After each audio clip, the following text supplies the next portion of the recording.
Hello friends, நம்ம இன்றைக்கி இதை பற்றி பார்க்க போகிறோம். மல்லி வரப்போகிற எபிசோடில் என்ன இன்ட்ரெஸ்டிங்கான சுவாரஸ்யமான விஷயம் நடக்க போகிறாங்க பார்க்க போகிறோம். அங்கே வீடியோக்குள்ளே போயிடலாம். நம்முடைய விஜய்கில் பார்த்தீங்கன்னா டிவோர்ஸ் பத்திரத்தை வந்து கொடுத்து இதில் வந்து கையெழுத்து போடு விஜய் அப்படின்ற மாதிரி வந்து ராஜேஸ்வரி வந்து சொல்கிறாங்க. அதுக்கு பார்த்திங்கன்னா நம்ம வந்து விஜய் வந்து என்ன சொல்கிறாருன்னு பார்த்திங்கன்னா, நான் இதுக்காக வந்து இதை வந்து இதுக்குள்ள வந்து கையெழுத்து போடணும்.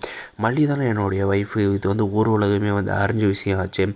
நான் இதிலலாம் வந்து டிவோர்ஸ் பத்திரத்துலலாம் வந்து கையெழுத்து போட முடியாது அப்படின்ற மாதிரி வந்து ஸ்ட்ரிக்டாக வந்து சொல்கிறாரு. ஏன்னா வந்து டிவோர்ஸ் பேப்பரில் வந்து கையெழுத்து போட்டால் மல்லி வந்து நம்மளை விட்டு வந்து போயிடுவாள். வெண்பாவை வந்து ரொம்பவுமே வந்து வருத்தப்படுவாள். நம்ம வாழ்கிறதே வெண்பாவுக்காக தான், வந்து கல்யாணம் பண்ண முடிவு எடுத்து வெண்பாவுக்காக தான். இப்போ வந்து இவங்களுடைய வழியில் வந்து நம்மளை வந்து திரும்ப பார்க்குறாங்க அப்படின்ற மாதிரி வந்து நம்முடைய விஜய் வந்து கையெழுத்து போட முடியாது. என்னுடைய வாழ்க்கை எனக்கு முடிவு பண்ணவே தெரியும். நான் வந்து இந்த ஊர் உலகத்துக்கு என்னுடைய ஒய்ஃபாக இருந்தாலும் எனக்கு வந்து ஒய்ஃப் இல்லை அப்படின்ற மாதிரி வந்து சொல்கிறது பார்த்திங்கன்னா, நம்முடைய மல்லிக்கு இதெல்லாம் வந்து கேட்ட பிறகு பார்த்திங்கன்னா ரொம்பவுமே வந்து மனதளவில் வந்து கஷ்டப்படுறாங்க. நம்ம அன்னபூர்ணியமாக பார்த்திங்கன்னா, மல்லி நீ எதுக்கும் வந்து கவலைப்படாத, இதே வாயில் உன்னை வந்து மல்லி தான் என்னுடைய ஒய்ஃபு அப்படின்ற மாதிரி வந்து சொல்ல வைக்கணும் இல்லையா பாரு, நீ வந்து வருத்தப்பட்டு மனசில் வந்து இதை போட்டு குழப்பிக்காத அப்படின்ற மாதிரி வந்து சொல்கிறாங்க.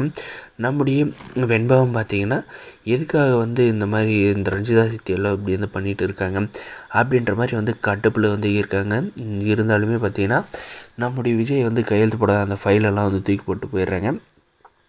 இந்த எப்படியாவது வந்து நம்ம வந்து விஜய் கிட்ட தான் வந்து கையெழுத்து வாங்க முடியல, அதே வந்து மல்லி கையெழுத்து போட்டா அப்படின்னு சொல்லிட்டு விஜய் கீழே வந்து கையெழுத்து வாங்கிடலாம் அப்படின்ற மாதிரி வந்து நம்ம சொல்லி செஞ்சுக்கலாம் அப்படின்ற மாதிரி பார்த்திங்கன்னா, அதுக்காக இந்த ராஜேஸ்வரி பார்த்திங்கன்னா நம்முடைய மல்லியை வந்து கூப்பிட்டு பார்த்திங்கன்னா, மல்லி நீ வந்து இந்த பேப்பரில் வந்து கையெழுத்து போடணும் அப்படின்ற மாதிரி வந்து கேட்டதுக்கு பார்த்திங்கன்னா, நம்ம மல்லி வந்து என்ன கேட்குறேன், இது என்ன பேப்பர், எதுக்காக நான் வந்து கையெழுத்து போடணும், என்னால் வந்து கையெழுத்தெல்லாம் போட முடியாது, நீங்கள் சொல்கிறதுக்கெல்லாம் வந்து நான் வந்து தலையாட்டி போகல அப்படின்ற மாதிரி வந்து நம்ம மல்லி வந்து சொல்கிறாங்க.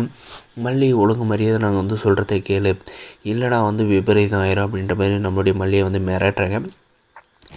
என்னங்க உங்களுக்கு என்ன தான் வந்து பிரச்சனை அப்படின்ற மாதிரி கேட்குது.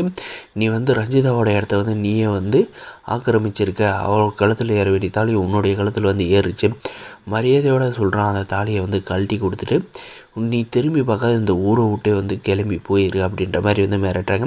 நம்முடைய வெண்பா குட்டி பார்த்திங்கன்னா, என்னடா இது மல்லியம்மாவுக்கு வந்து சோதனை, மறுபடியும் மல்லியம்மா நம்மளை விட்டு போயிடுவாங்களா அப்படின்ற மாதிரி வந்து ரொம்பவுமே வந்து மனதளவில் வந்து வெண்பா வந்து கஷ்டப்படுறாங்க. அதுக்கப்புறம் பார்த்திங்கன்னா நம்முடைய மல்லிகையில் வந்து என்ன சொல்கிறாங்க, இது வந்து டிவோர்ஸ் பத்திரம், இதில் வந்து உனக்கும் விஜய்க்கு வந்து எந்த ஒரு சம்மந்தமும் இல்லைன்ற மாதிரி வந்து நாங்கள் எழுதியிருக்கோம்.